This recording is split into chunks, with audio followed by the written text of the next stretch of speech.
Hi all, कैसे हैं आप सब?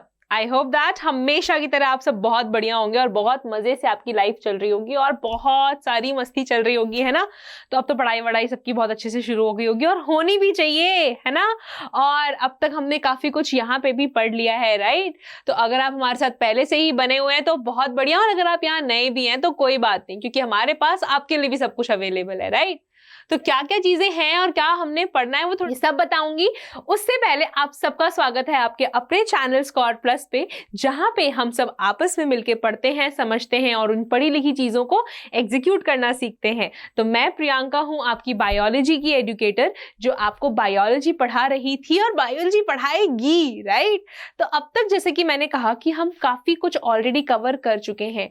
तो मैम क्या हमने वो मिस कर दिया? जी नहीं, हम आपका लॉस बिल्कुल नहीं करवाने वाले, राइट। तो वो सारी चीजें बेटा ऑलरेडी चैनल पे अपलोडेड हैं, तो आप वो सारी चीजें देख सकते हैं और आप देख सकते हैं कि कितना हमने ऑलरेडी कवर कर लिया है। And once you are done with that, you can surely join the journey to complete this particular chapter. तो चैप्टर जो बेटा हम कर रहे थे वो था लाइफ प्रोसेसेस, एंड उसमें हम ऑलमोस्ट सारे के सारे प्रोसेसेस कवर कर चुके हैं। एंड आज हमारे पास बचा है सिर्फ लास्ट प्रोसेस, जो कि है एक्सक्रीशन का, राइट। तो एक्सक्रीशन क्या होता है ये बताऊंगी। उससे पहले अगर आपको याद हो तो इससे पहले वाले किसी एक सेशन में मैंने आपसे पूछा था कि डिफरेंस क्या होता है एक्सक्रीशन और ईजेशन में, है ना। दो शब्द है ये हमारे पास, एक्सक्रीशन एंड ईजेशन, और आपसे पूछा था कि इन दोनों में डिफरेंस क्या होता है। तो अगर आपने ऑलरेडी इसका जवाब दे दिया है तो बहुत बढ़िया, नहीं दिया है तो अब दे दो। कमेंट सेक्शन तो आप सबके लिए हमेशा ही ओपन है ना। तो जल्दी से इसका आंसर दे दीजिए और चलते हैं आगे एक्सक्रीशन के टर्म के साथ। और by the end of the session मैं आपको बताऊंगी कि डिफरेंस क्या होता है एक्सक्रीशन एंड ईजेशन में, ठीक है। तो स्टार्ट करते हैं डेफिनेशन ऑफ एक्सक्रीशन से। एक्सक्रीशन कोई बहुत बड़ी तोपसी चीज नहीं है कि यार क्या ही डेफिनेशन होगी इसकी, राइट, या फिर क्या ही चीज है ये। तो एक्सक्रीशन की अगर हम बात करते हैं तो ये बहुत सिंपल सी चीज है। क्या है? वेस्ट रिमूवल, ठीक है। बट यहाँ पे जो बात ध्यान रखने वाली है वो ये है कि भाई है तो ये वेस्ट रिमूवल, लेकिन कौन सा वेस्ट, ये इंपॉर्टेंट है।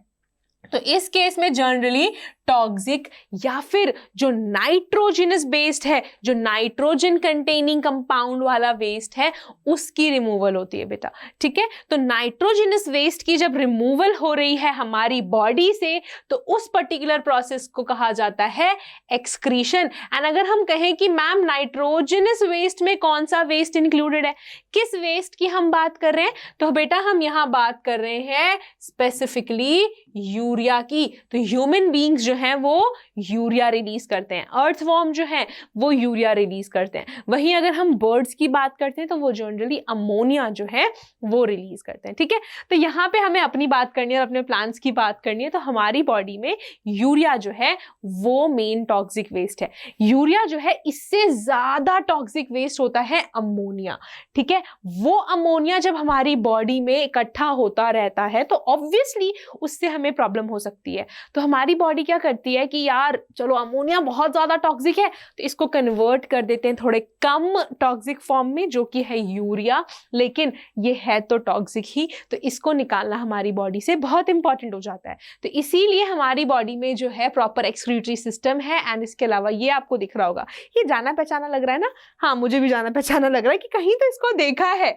देखेंगे कि इसको कहाँ देखा है और बीच में रहे अपने प्लांट्स। तो आज हम क्या करने वाले हैं, हमेशा जैसे हम प्लांट्स को देखते हैं तो आज भी हम प्लांट्स के बारे में सीखेंगे। तो पहले स्टार्ट करते हैं प्लांट्स में कैसे एक्सक्रीशन हो रही है उस प्रोसेस से। तो प्लांट्स में पता है जो भी चीजें बन रही हैं जो उसके काम की नहीं है वो उसके लिए वेस्ट है।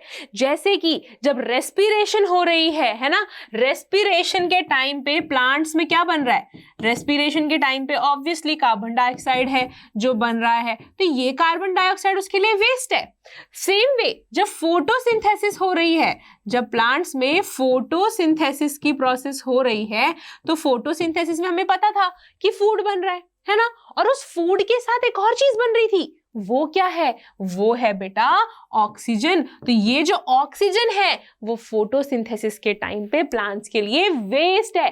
तो ये जो दो गैसेस हैं, क्योंकि ये इसके लिए वेस्ट है, ये अपनी बॉडी में रख के क्या करेगा, तो ये जो है ये इन्हें रिमूव कर देता है इनके लीव्स में प्रेजेंट एक स्ट्रक्चर से जिसे हम स्टोमेटा कहते हैं। और स्टोमेटा को बार बार 1000 बार हम इसी चैप्टर में डिटेल में पढ़ चुके हैं, तो आपको श्योरली पता होगा कि स्टोमेटा क्या होता है।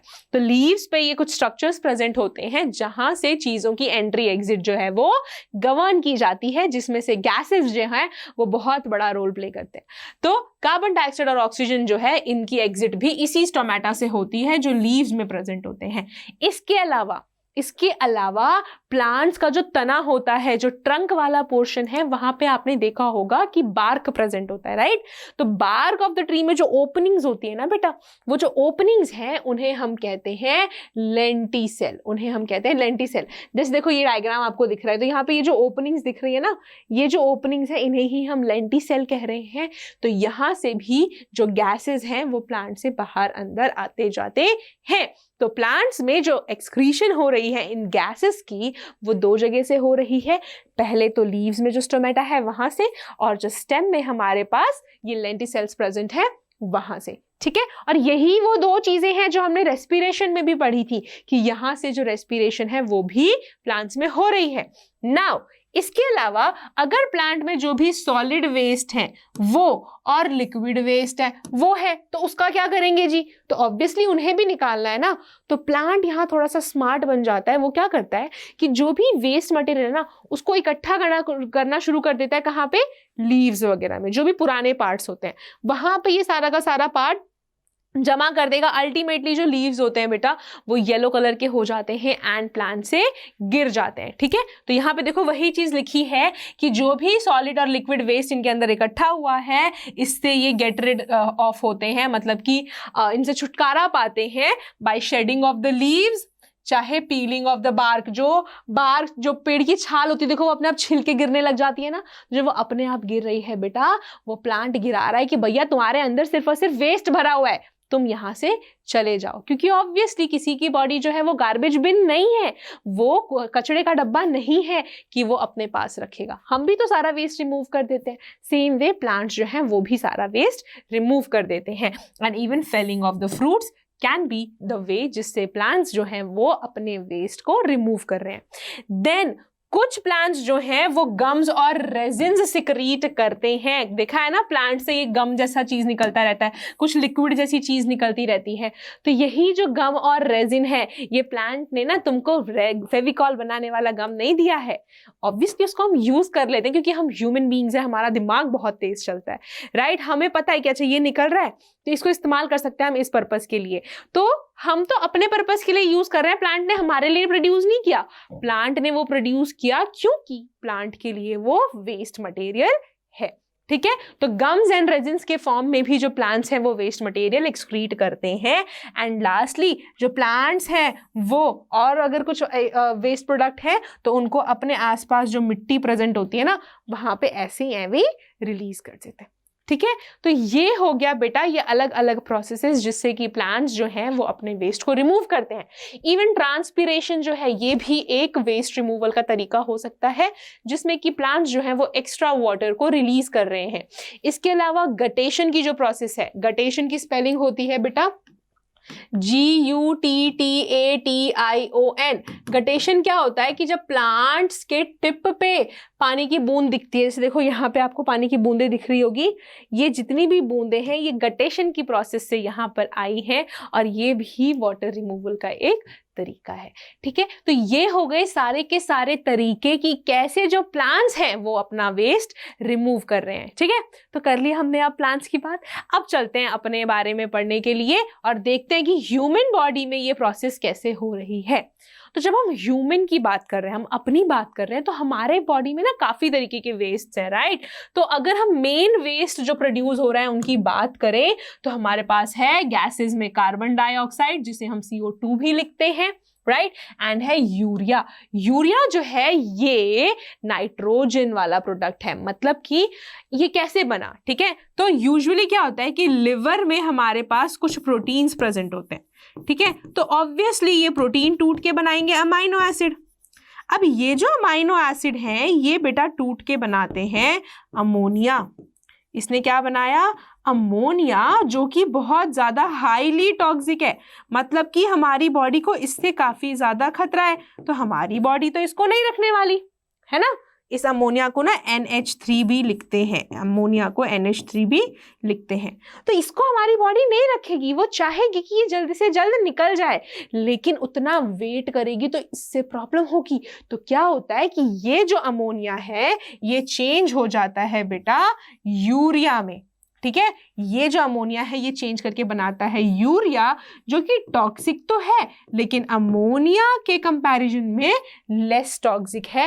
एंड ये जो है ये इसकी रिमूवल होती है किडनी के थ्रू, ठीक है। ये बेटा जाएगा किडनी में, जहां से इसका जो सफाया है वो कर दिया जाएगा, इसको टाटा बाय बाय कर दिया जाएगा कि जाओ, थैंक यू भैया आप जा रहे हैं, हमारी बॉडी अब एकदम सही सलामत रहेगी, ठीक है। तो इस यूरिया की तो बेटा एक्सक्रीशन ऐसे होगी। और जो कार्बन डाइऑक्साइड है ये जनरली कब प्रोड्यूस होता है, ये प्रोड्यूस होता है जब हमने खाना खाया है और उसकी ऑक्सीडेशन होती है। उसकी ऑक्सीडेशन कब होती है, रेस्पिरेशन के टाइम पे। जब रेस्पिरेशन हो रही थी हमने देखा था कि ग्लूकोज के साथ ऑक्सीजन मिल रहा है and ultimately water and carbon dioxide भी फॉर्म हो रहा है। तो वो जो कार्बन डाइऑक्साइड फॉर्म हुआ है वो हमारी बॉडी के लिए यूजफुल नहीं है, वो हमें नहीं चाहिए, तो वो हम बॉडी से बाहर निकालेंगे, किसके थ्रू, लंग्स के थ्रू, ठीक है। जो लंग्स हैं वो कार्बन डाइऑक्साइड को एक्सक्रीट करते हैं और जो हमारा किडनी है वो यूरिया को एक्सक्रीट करता है। और हमने देखा कि जो यूरिया है वो डिकम्पोजिशन ऑफ प्रोटीन्स की वजह से फॉर्म हो रहा है, जिसका पूरा का पूरा जो प्रोसेस है यहाँ पे हमने देख लिया है, ठीक है। तो ये हो गई जी बात कि कैसे एक्सक्रीशन हो रहा है। अब एक बार देखते हैं कि कैसे एक पर्टिकुलर पार्ट जो है वो चीजों को एक्सक्रीट कर रहा है, स्टार्टिंग विद दिस जाना पहचाना मेंबर। थोड़ी देर पहले हमने इसको देखा था ना, ये कौन है, ये भाई अपना लंग्स है। अपनी बॉडी में 2-2 लंग्स होते हैं, पता है ना हमें। तो ये जो लंग्स हैं ये भी एक्सक्रीटरी यूनिट का काम करते हैं और ये रिस्पॉन्सिबल है एक्सक्रीशन ऑफ कार्बन डाइऑक्साइड के लिए, ठीक है। कार्बन डाइऑक्साइड की एक्सक्रीशन जो है वो यहाँ होती है। तो देखते हैं जी ये कैसे हो रहा है। तो जब इसकी बात करें कि ये कैसे हो रहा है, तो बेसिकली जो अपना कार्बन डाइऑक्साइड होता है ये हमें पता है ये रेस्पिरेशन के टाइम पे फॉर्म हुआ है ना। अब जो ये कार्बन डाइऑक्साइड रेस्पिरेशन में फॉर्म हुआ है ये हमारी बॉडी टिश्यूज से निकलकर कहाँ पहुंच जाता है, ब्लड में। बॉडी टिश्यूज से ये जाता है ब्लड में और तभी हमारा ब्लड जो है वो डीऑक्सीजनेटेड कहलाता है कि हाँ अब इसमें कार्बन डाइऑक्साइड की जो मात्रा है वो ज्यादा है और ऑक्सीजन की मात्रा है जो अमाउंट है वो कम है। नाउ ये जो डीऑक्सीजनेटेड ब्लड है या फिर कार्बन डाइऑक्साइड रिच ब्लड है वो जाता है हमारी लंग्स की तरफ, ठीक है। जब वो लंग्स में गया तो लंग्स में हमारे पास क्या है, बलून लाइक स्ट्रक्चर जिसे हम अल्वियोलाई कहते हैं। तो ये लंग से अल्वियोलाई में एंटर कर जाएगा एंड फाइनली जब हम सांस बाहर छोड़ते हैं, मतलब कि जब हम एयर को एक्सहेल करते हैं तो ये जो भी एयर यहाँ आई थी वो हमारी बॉडी से बाहर चला जाता है। मतलब कि अल्वियोलाई से ब्रोंकियोल्स, वहां से ब्रोंकाई, ट्रैकिया से होते हुए फेरिंग्स द्वारा नासल पैसेज से फाइनली नॉस्ट्रिल से ये बॉडी के बाहर आ जाएंगे। और इस तरीके से बेटा कार्बन डाइऑक्साइड की जो एक्सक्रीशन है वो हमारी बॉडी में होती है। क्लियर, ऐसे करके हमारी बॉडी में कार्बन डाइऑक्साइड की जो एक्सक्रीशन होगी वो कैरी आउट होती है। तो ये हो गया जी कैसे हमारी बॉडी में कार्बन डाइऑक्साइड जो है वो निकल रहा है। अब थोड़ा आगे चलते हैं और देखते हैं कि कैसे हमारी बॉडी से यूरिया जो है वो निकाला जाएगा। तो जब यूरिया की बात करते हैं तो इसके लिए हमारे पास एकदम वेल डिफाइंड एक्सक्रीटरी सिस्टम है जिसके ये सारे के सारे पार्ट्स है। कितना सुंदर है ना, कितना सुंदर लग रहा है। मतलब हमारी बॉडी में ऐसे ऐसे पार्ट्स भी हैं। तो पढ़ने में तो मजा आ ही जाएगा जब सुंदर सुंदर चीजें देखने को मिलेगी। और ये जो सुंदर सुंदर चीजें अपने आप में थोड़ी सी कॉम्प्लेक्स भी हैं, तभी बहुत लोगों को ना बायो टफ लगती है। बट पता है बायो एज सच टफ नहीं है। थोड़ा सा कंफ्यूजन हो जाता है जब हम कुछ टर्म्स देखते हैं जो काफी भारी भरकम से लगते हैं, राइट। तो उन टर्म्स को देख के डरना नहीं है। अब तक आपने काफी हद तक सीख लिया ना कि हम कैसे टर्म्स को याद रख सकते हैं। एंड टर्म्स तो यार हर जगह होते हैं, राइट। इंटरेस्ट की बात होती है, हम किससे पढ़ रहे हैं इसकी भी बात होती है। तो होपफुली हम सही जगह पर हैं, हम सही तरीके से चीजें पढ़ रहे हैं और देखते हैं कि इसमें क्या है। तो हमारे पास बेटा 2 किडनीज होती हैं। सबको पता है कि 2 किडनी होती है ना। तो ये जो दो किडनी है ये दो पाइप लाइक स्ट्रक्चर से जुड़ी होती हैं जिन्हें हम यूरेटर कहते हैं, ठीक है। तो 2 किडनीज है, 2 यूरेटर हो गए। अब ये दोनों यूरेटर जो है ना ये एक मस्कुलर सैक जैसे स्ट्रक्चर पे जाके जुड़ते हैं जिसे हम यूराइनरी ब्लैडर कहते हैं। एंड फाइनली ये जो यूराइनरी ब्लैडर है ये किसी पार्ट में खुलेगा, तो वो खुलने वाला पार्ट कौन सा है, वो है लास्ट यूरेथ्रा, जहां से जो भी यूरिन है वो बॉडी से बाहर चला जाएगा, जो यूरिन है वो बॉडी के बाहर चला जाएगा। यहां पे अब आपको दिख रहे होंगे कुछ ब्लड वेजल्स, राइट। ये जो एओर्टा है, ये एओर्टा यहां पे कहलाता है रीनल आर्टरी। क्या कहलाता है, ये कहलाता है रीनल आर्टरी, जो कि कैरी करता है टॉक्सिक ब्लड, ठीक है। मतलब कि वो वाला ब्लड जिसके अंदर टॉक्सिक सब्सटेंसेस हैं, ठीक है। टॉक्सिक ब्लड मत लिख देना, पता लगा मैम ने बताया यही लिख के आ गए। यहां आपको लिखना है बेटा ब्लड कंटेनिंग टॉक्सिक सब्सटेंसेस। ये कौन कैरी करता है, ये कैरी करने वाला है अपना रीनल आर्टरी, ठीक है। टॉक्सिक सब्सटेंसेस वो कौन लेके आएगा, तो बेटा वो रीनल आर्टरी लेके आएगा। कहाँ लेके आएगा, तो किडनी में लेके आएगा। फिर किडनी में जब इसकी सफाई हो जाती है, किडनी में जब इस पूरे ब्लड की सफाई हो गई तो वो साफ ब्लड जो है वो इस वीना कावा का नाम है रीनल वेन, इसका नाम है रीनल वेन। इसके थ्रू वो जो क्लीन ब्लड है वो वापस से हमारी बॉडी में चला जाता है, ठीक है। वो क्लीन ब्लड को कैरी करने वाला है। तो यहाँ पे ये हो गया अपना एक्सक्रीटरी सिस्टम जो हमारी बॉडी में प्रेजेंट है। अब एक एक करके ना एक एक पार्ट को ध्यान से देखते हैं, जिसमें से सबसे इंपॉर्टेंट है ये राजमा जैसे दिखने वाले किडनी, ठीक है। तो इसीलिए जब हम किडनी को डिफाइन करते हैं, किडनी की बात करते हैं, तो हम हमेशा लिखते हैं कि ये जो है ना ये बीन शेप के ऑर्गन्स हैं। जो राजमा होता है ना, राजमा वैसे से दिखते हैं ये, तो ये बीन शेप के ऑर्गन्स हैं, 2 होते हैं ये नंबर में। एंड इसमें एक तरफ से रीनल आर्टरी आती है जो कि डर्टी ब्लड लेके आती है। डर्टी ब्लड मतलब कि वो ब्लड जो कि लोडेड है, किससे, लोडेड विद टॉक्सिक सब्सटेंस से। किससे लोडेड है जी, लोडेड है ये टॉक्सिक सब्सटेंस से। देन क्या होता है कि ये जो किडनी है ये अपना काम करती है। क्या काम करती है, जो भी पॉइजनस सब्सटेंस है, जो भी हमारे लिए टॉक्सिक सब्सटेंस है, जो नाइट्रोजनस वेस्ट है, उसको साफ करने का। इसके अलावा अगर हमारी बॉडी में कुछ एक्स्ट्रा सॉल्ट्स हैं या फिर हमारी बॉडी में एक्स्ट्रा वाटर है, उसको भी ये बॉडी से निकालने का काम करेगी। कैसे करेगी, in the form of a yellowish fluid जिसे हम यूरिन कहते हैं। तो यूरिन में बेटा सिर्फ और सिर्फ यूरिया नहीं होता, उसमें काफ़ी ज़्यादा अमाउंट ऑफ वाटर होता है। 90% तो उसमें वाटर ही होता है। इसके अलावा 2% करीबन यूरिया होता है। देन उसमें क्रिएटिनिन होते हैं एंड कुछ सॉल्ट्स जो हैं वो भी प्रेजेंट होते हैं। तो urine is not only water और not only urea, it is actually having other things जैसे कि ग्लूकोज, अमाइनो एसिड, सॉल्ट्स, ये सारी चीजें भी रहती हैं। एंड फिर जो क्लीन ब्लड है, ठीक है, क्लीन ब्लड है जो कि साफ हो चुकी है किडनी में प्रोसेसिंग के थ्रू, वो रीनल वेन द्वारा बाकी बॉडी पार्ट को पहुंचा दी जाती है। उसको हम टाटा बाय बाय कह देते हैं कि ठीक है अब तुम एकदम साफ हो, अब तुम जाओ और मजे से ऐश करो, ठीक है। तो ये तो काम हो गया किडनी में। अब जो किडनी में यूरिन बना है वो जाता है बेटा यूरेटर्स में, जो कि ट्यूब लाइक स्ट्रक्चर है जो यूरिन को कैरी करते हैं। कहां से कहां तक, किडनी से अपने ब्लैडर में। कौन सा ब्लैडर, यूराइनरी ब्लैडर, ठीक है। अब ये जो किडनीज हैं, ये जो यूरेटर है, ये हर एक यूरेटर एक एक किडनी से निकलता है और यूराइनरी ब्लैडर में ओपन होता है। अब क्या होता है, यूराइनरी ब्लैडर जो है ये बैग लाइक स्ट्रक्चर है। कैसा बैग है जी, ये मस्कुलर बैग है जिसके अंदर वो जो यूरिन है वो टेम्पररी बेसिस पे स्टोर होती है, मतलब कुछ टाइम के लिए स्टोर होती है। और जब इनफ यूरिन वहां इकट्ठा हो जाता है तो फाइनली यूरेथ्रा के थ्रू ये बॉडी से पास आउट कर दी जाती है, एक्सक्रीट आउट कर दी जाती है। क्लियर। तो ऐसे करके जो यूरिन है उसका सफर तय होता है। बट यूरिन एक्चुअल में बना कैसे, ये भी तो सवाल है ना।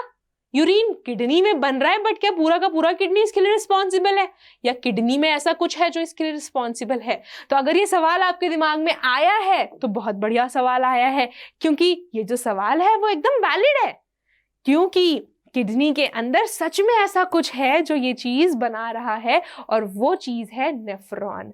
सबको बड़ा डर लगता है भाई नेफ्रॉन से कि मैम नेफ्रॉन कितना भयंकर सा तो इसका स्ट्रक्चर है, देख के ही भयंकर लग रहा है। तो इसको ना पहले मैं बनाना सिखाती हूँ। पहले नेफ्रॉन बनाएंगे, उसके बाद आगे चलेंगे कि ये है क्या एक्चुअल में, इसको कैसे कर सकते हैं। तो एकदम सिंपल सा स्ट्रक्चर बनाओ अगर नेफ्रॉन का, तो देखो यहाँ बनेगी जी एक कैप्सूल। जैसे दवाइयाँ जो हैं वो कैप्सूल में प्रेजेंट होती हैं, वैसे ही जो यहाँ पे कैपिलरीज हैं वो प्रेजेंट होती हैं एक कैप्सूल में, जिसको हम कहते हैं बोमेन्स कैप्सूल, जिसको हम कहते हैं बोमेन्स कैप्सूल। एंड जिसको इसने अपने अंदर एनक्लोज किया है, जो कैपिलरीज इसके अंदर प्रेजेंट है, उसको कहते हैं ग्लोमेरुलस।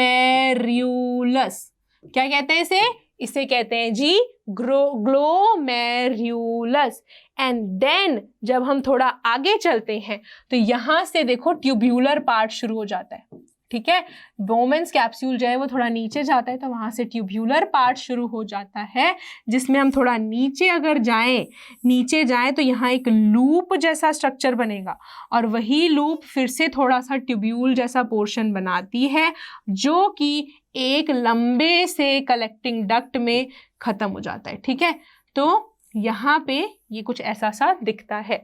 ये है बेसिक नेफ्रॉन का डायग्राम। अगर इसमें लेबलिंग करते चले तो ये जो पोर्शन है जो मैंने लूप कहा था, तो इसको या तो आप हेनलेज लूप कह सकते हैं, या तो आप इसे हेनलेज लूप कह सकते हैं, या फिर आप इसे लूप ऑफ हेनले भी कह सकते हैं। और ट्यूब्यूलर पार्ट में ये भी ट्यूब्यूलर पार्ट है, ये भी ट्यूब्यूलर पार्ट है। जब थोड़े बड़े हो जाएंगे तो आपको इन दोनों ट्यूब्यूल्स के भी पर्टिकुलर नाम देखने को मिलेंगे। वो नाम है, इधर वाले का प्रॉक्सिमल कॉन्वोल्यूटेड ट्यूब्यूल और इधर वाले का है distal convoluted tubule. And finally जब यूरिन इस नेफ्रॉन में बन गया तो वो सारा का सारा कलेक्ट होता है कहाँ पे? कलेक्टिंग डक्ट में। वो कलेक्ट कहाँ होगा? In the collecting duct. देखो यहाँ इधर से एक ओपनिंग है, यहाँ एक नेफ्रॉन होगा, यहाँ एक नेफ्रॉन होगा, यहाँ एक नेफ्रॉन होगा। तो अगर हम बात करें अपनी किडनी में, तो हमारी किडनी में बहुत सारे मिलियंस ऑफ नेफ्रॉन जो हैं वो प्रेजेंट हैं। और यही जो नेफ्रॉन है बेटा, ये डायग्राम किसकी है? ये डायग्राम है नेफ्रॉन की। और ये नेफ्रॉन जो है ये है structural and functional unit of kidney, क्योंकि यही किडनी की हेल्प कर रहा है उस यूरिन फॉर्मेशन में, ठीक है, उस यूरिन फॉर्मेशन में। एंड ये जो पार्ट दिख रहा है ऐसा सादा सादा सा नहीं होता, यहाँ पे प्रेजेंट होते हैं अपने रीनल आर्टरीज एंड वेन्स, ठीक है, जहां से ये बेसिकली कलेक्ट करते हैं जो भी यूरिन यहाँ पे बना हुआ है, जो बन रहा है ना, वहां पे या तो ये अपनी सिक्रीशन ड्रॉप करेंगे या ये वहां से सिक्रीशंस लेते हैं। ये हम देखेंगे जब हम यूरिन फॉर्मेशन की बात करेंगे। उससे पहले एक बार नेफ्रॉन का स्ट्रक्चर जान लेते हैं। डायग्राम हमने देख ली, राइट। तो उसी डायग्राम को यहाँ रिटन फॉर्म में हमने लिखा है कि जो नेफ्रॉन है वो कप शेप का भाई स्ट्रक्चर होता है, जिसके पास ये कप जैसा स्ट्रक्चर दिख रहा है, जिसे हम बोमेन्स कैप्सूल कहते हैं। और इस बोमेन्स कैप्सूल में bundle of blood capillaries present है, जिसे हम क्या कह रहे थे?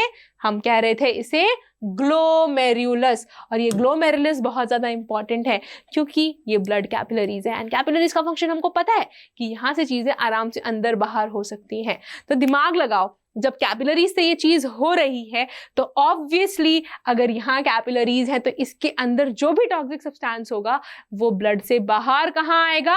वो इधर ही ग्लोमेरुलस वाले रीजन में आएगा, ठीक है। अब अगर आगे चले तो ये जो ग्लोमेरुलस है ये एक तरफ से बेटा कनेक्टेड होता है अपने रीनल आर्टरी से।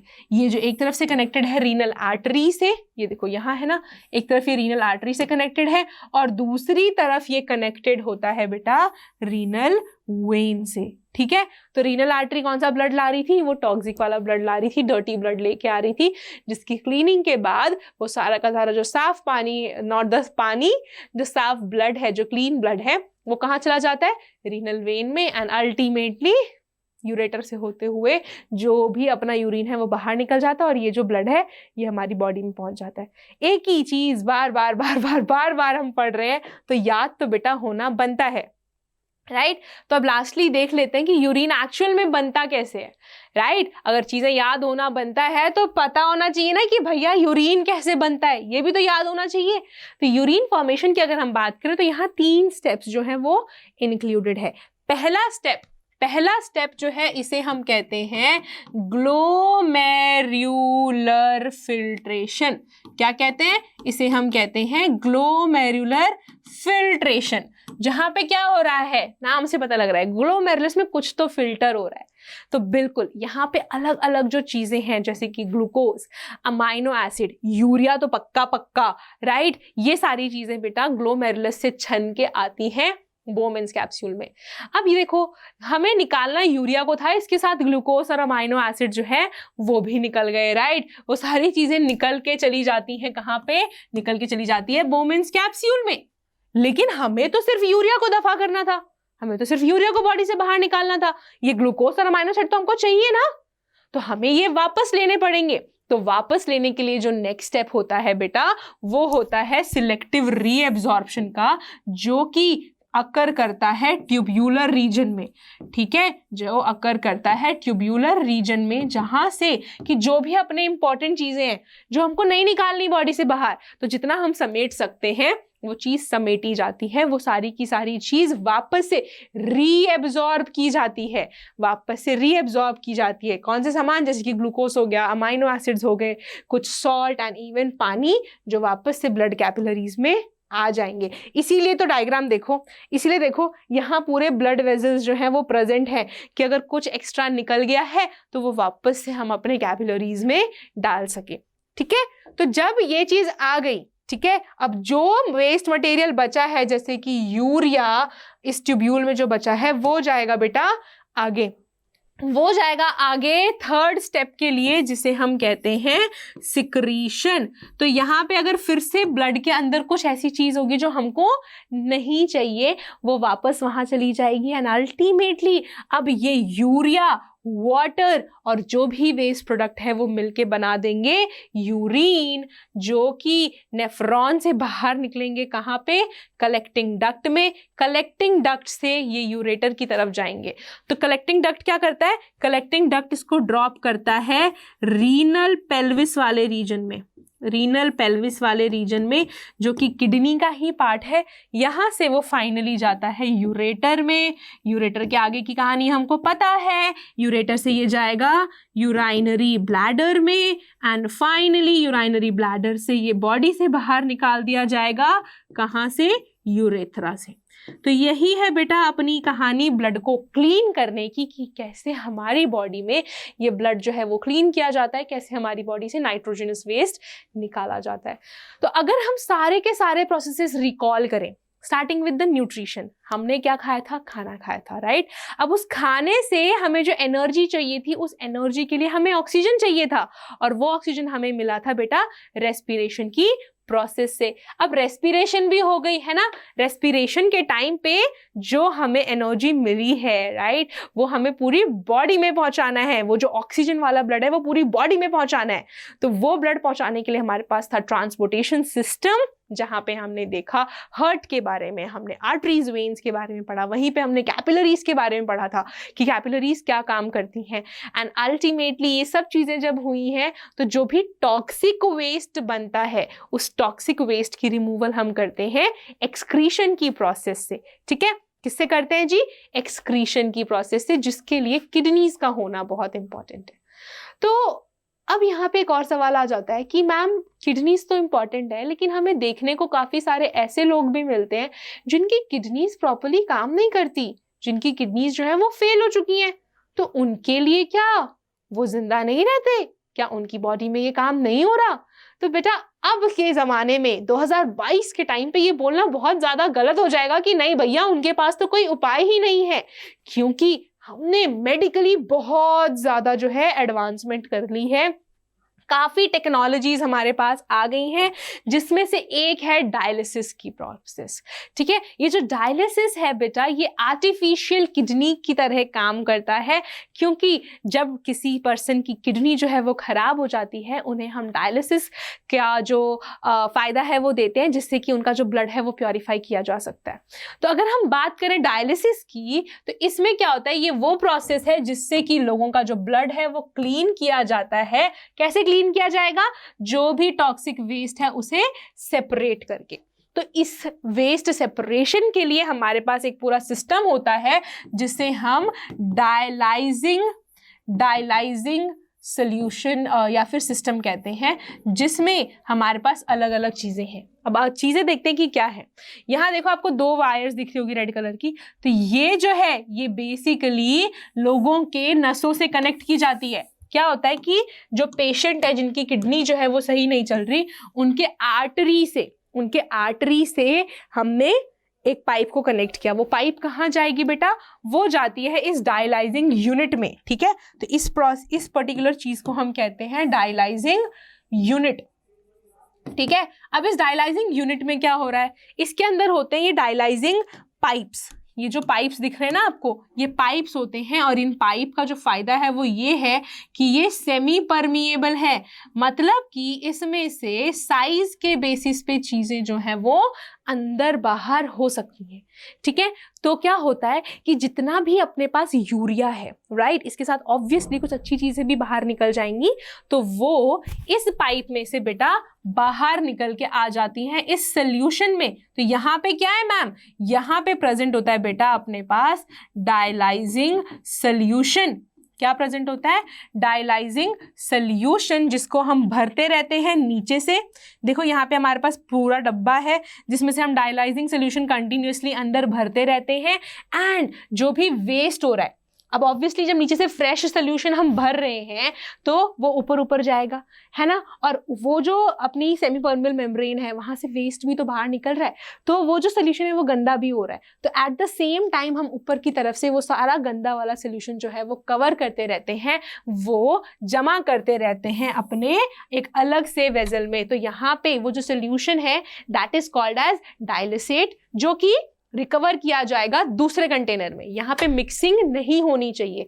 और हम ये क्यों कर रहे हैं? क्यों हम वेस्ट वाला जो है वो कॉन्टिन्यूसली कलेक्ट कर रहे हैं? जस्ट बिकॉज यहाँ पे डायलाइजिंग की प्रोसेस चल रही है, और हमें नहीं चाहिए कि सोल्यूशन से चीजें वापस से उस सेमी परमिएबल मेम्ब्रेन में चली जाएं, ताकि लोगों का जो ब्लड है वो क्लियरली अच्छे से क्लीन हो सके। एंड जब वो पूरा का पूरा ब्लड क्लीन हो गया तो वो वापस से इंसर्ट कर दिया जाता है बेटा हमारी बॉडी में, एंड अल्टीमेटली हमारा जो ब्लड है वो एकदम क्लीन हो गया एंड हम अच्छे से अपनी फंक्शनिंग कर सकते हैं। क्लियर? तो यहाँ पे ये था प्रोसेस। इसके साथ एक और सवाल आ सकता है। वो सवाल ऐसा है कि मैम हमारे पास तो किडनी है, वो 2 हैं, राइट, तो हमारी बॉडी में ये प्रोसेस तो हमेशा चल रही है, तो जिनकी किडनीज खराब है तो क्या उनको हमेशा ही डायलिसिस की जरूरत पड़ती है? तो यूजुअली ऐसा नहीं होता। क्या होता है कि जिसकी तो क्रिटिकल कंडीशन है उनको वीक में 3-4 बार जाना पड़ता है डायलिसिस के लिए। अदरवाइज कम से कम 2 बार जो है लोग जाते हैं, डायलिसिस करवाते हैं, एंड उनकी बॉडी ठीक से चलती है।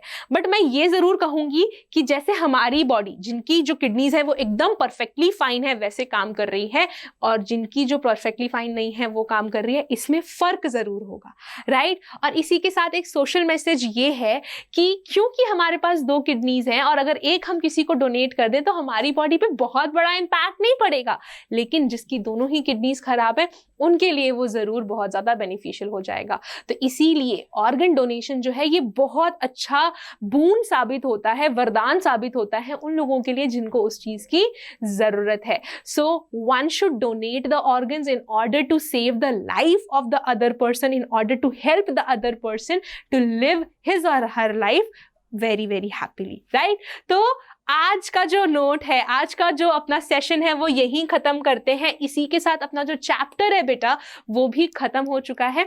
I hope that you enjoyed all the sessions that you have attended and you must have like the content. आपको चीजें समझ आई हो, अगर आई हैं तो बिल्कुल से इस वीडियो पे तो पक्का पक्का लाइक कर देना और हमारे चैनल को सब्सक्राइब करना, सो दैट आपको सारी की सारी जो चीजें हैं वो मिल जाए, right. And it's just when you like the content. अगर आपको पसंद आया तभी ये चीज करिएगा। और अगर आपको ये नोट्स चाहिए तो हमेशा की तरह आप गूगल प्ले स्टोर से हमारा ऐप डाउनलोड कर सकते हैं एंड वहां पे आपको मिल जाएगा स्कोर प्लस ऐप, जहां से आपको सारे के सारे नोट्स जो है वो मिल जाएंगे। तो that is it for today. हम दोबारा से मिलेंगे एक न्यू चैप्टर के साथ। तब तक के लिए हैप्पी रहिए, हेल्दी रहिए और सेफ रहिए। Bye everyone, take care.